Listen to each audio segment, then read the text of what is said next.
polls reveal that Labour are not living good times at the moment. And what Starmer has done today, just trying to cancel local elections and just then changing and, okay, they will take place.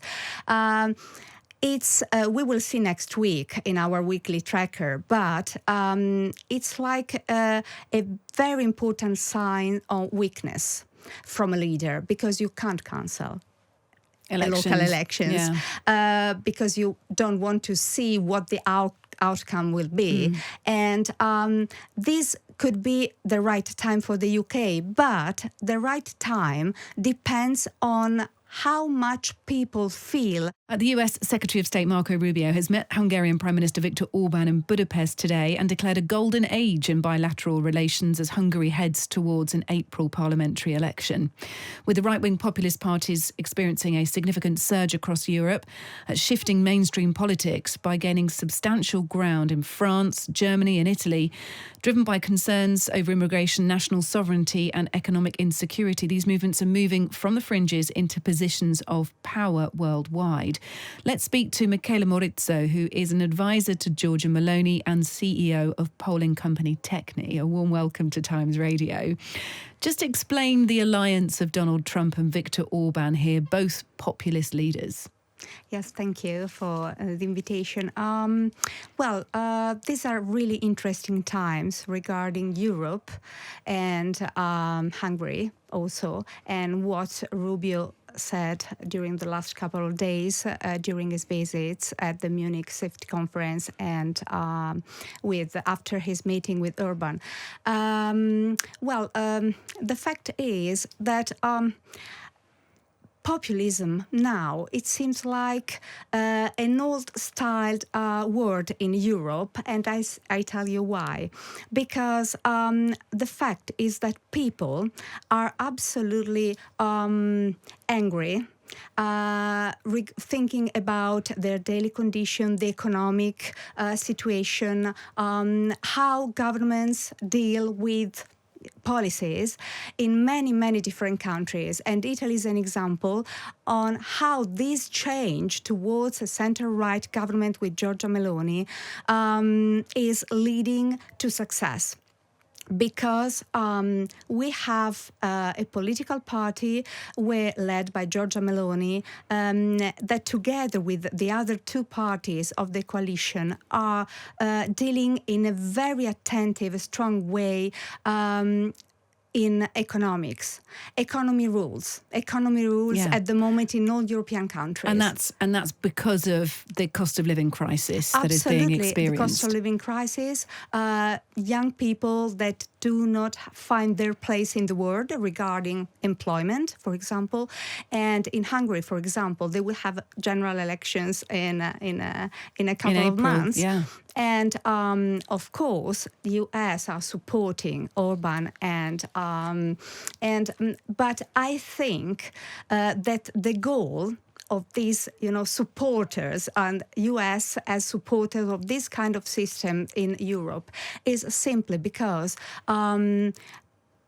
Donald Trump, the US, are looking at Europe with great interest at the moment, and with the fact that a certain part of politics, European politics, is changing towards an approach more linked to the success of the economies and to keep Europe even stronger, because as Rubio said, we want Europe stronger than before. And so they, sorry to interrupt, sorry. They see, the US administration sees populist leaders, national focus, being strong on immigration, trying to support the economy, talking about national sovereignty.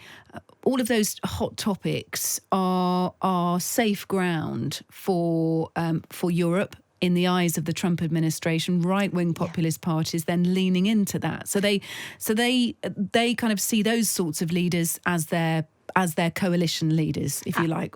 Absolutely. Europe. And of course, in Europe or in Italy, even in Italy, not all the issues have been solved because in only 3 years and a half. But the economy is performing much better than before. We still have, for example, issues with regards to immigration, not easy to solve the problem. But we refer to Europe, and if Europe is stronger, maybe we can find a common route together. And this is interesting. Giorgia Meloni became Prime Minister in October 22. Were conditions right in Italy for that to happen, for the country to move towards the right and to move towards a populist leader? Yes, the conditions were perfect. It's for like when all the of the stars reasons we've align. mentioned. Okay. Exactly. Because what happened before in Italy, we had so many different government without any general elections for years, because in Italy you can change government, you can change majority without a general election. Okay, and people were totally unhappy. They didn't feel being heard concerning your issues, their issues concerning the daily problems, and so this has been key because they put their trust into Giorgia Meloni and the coalition, of course. Yeah, and so this is leading to success. They basically fell out with the political establishment. Absolutely. And this is the ticket upon which Trump was elected. We've seen and mentioned other examples here, how France may go that way, how Germany has too. Let's just caveat that, though, with countries like Canada and Poland who've rejected right-wing populism. Canada, interestingly, when the threats from Donald Trump on things like trade and, trying to make Canada the 51st state, the Canadian electorate left their populist contender, Pierre Poilievre, and turned towards a safe bet under pressure from Trump. And in Poland, we've now got sort of a pretty centralist coalition, haven't we, more under moderate Donald Trump? Coalition. Moderate. More moderate, yes. Yeah. And so with respect to what you've been saying, why did those countries not follow the trend? Well, it depends, I think, on the conditions and the scenarios each country and the moment each country is living. With regards to Canada, for example, it's been a different story because Trump was just been elected, I think, in that period, and of course they share the border with Canada, and they were very fearful about what Trump could do with a populist leader in Canada. So fear too. turned them towards the establishment. It was not the right moment. In Poland, it depends on the leader. I mean, on how much trust people and voters, of course, have towards a specific leader. Maybe in Poland, I don't know exactly their political situation, well, not in detail at least, but sometimes it was an historic moment where they prefer just to be safe, and maybe the populist leader was not convincing like others. Georgia is on the right, but we have a coalition with Forza Italia, which is center-right, so and Lega, of course, which is more on the right. But, we have a center-right... some moderate element. Yes, exactly. That helps stability. Okay. But, of course, Georgia's leading. I'm thinking about what's happening here right now. We're on our sixth Prime Minister, I think it is, in the last decade, under a decade. If Keir Starmer goes before summer, that'll be our seventh Prime Minister. We've got, stories about local elections trying to be cancelled, that decision's been reversed today under threat of a legal challenge. But that was the government, some say, trying to thwart democracy. We've got stories of a think tank in which key members of the Labour Party and a Cabinet Office Minister worked at that think tank, and they commissioned lots of investigation into Sunday Times journalists, which seems pretty underhand. So with the climate in the UK as it is that the right condition? Or are those the right conditions for a populist leader here? Well, maybe yes, of course. We can't be sure. No, but we can also until we have general elections. Farage's lead according in the polls. To my experience, exactly. Well, polls reveal that Labour are not leaving.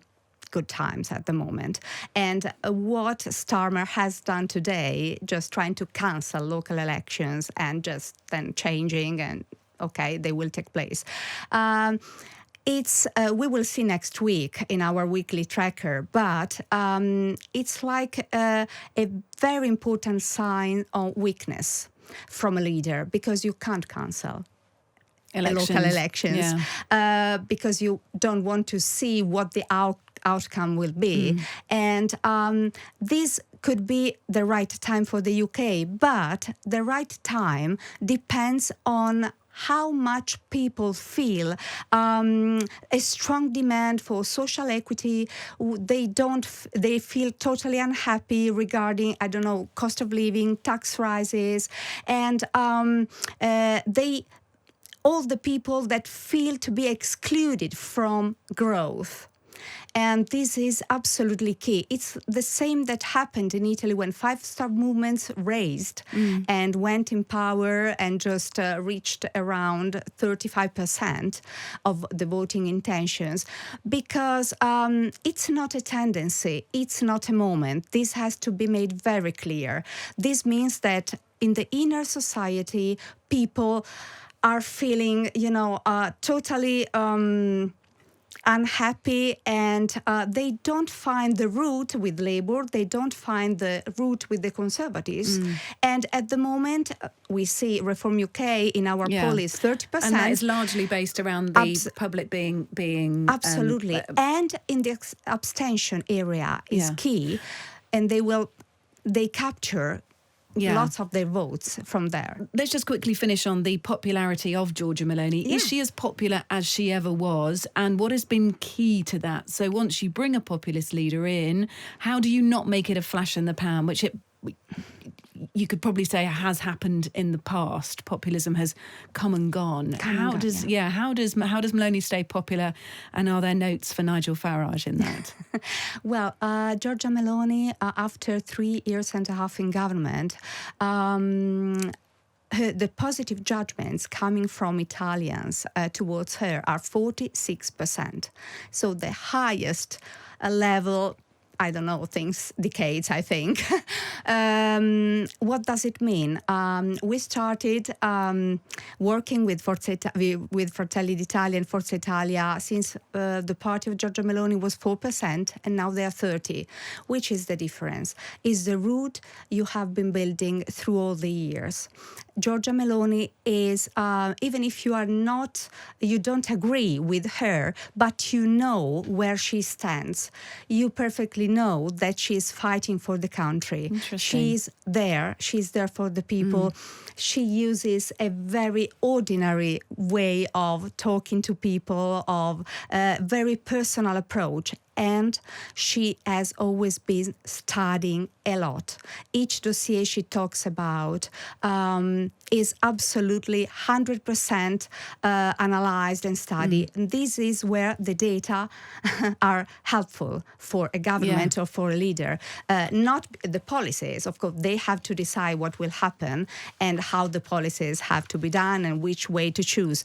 But data are useful for the insights and for the analysis of the scenario that can look like with the decision or another decision. Look, it's really interesting. Thank you for coming to see us. Michela Morizzo, who is an advisor to the Italian Prime Minister Giorgia Meloni and also CEO of the polling company Tecni. Thank you. Thank you. Thank you very much.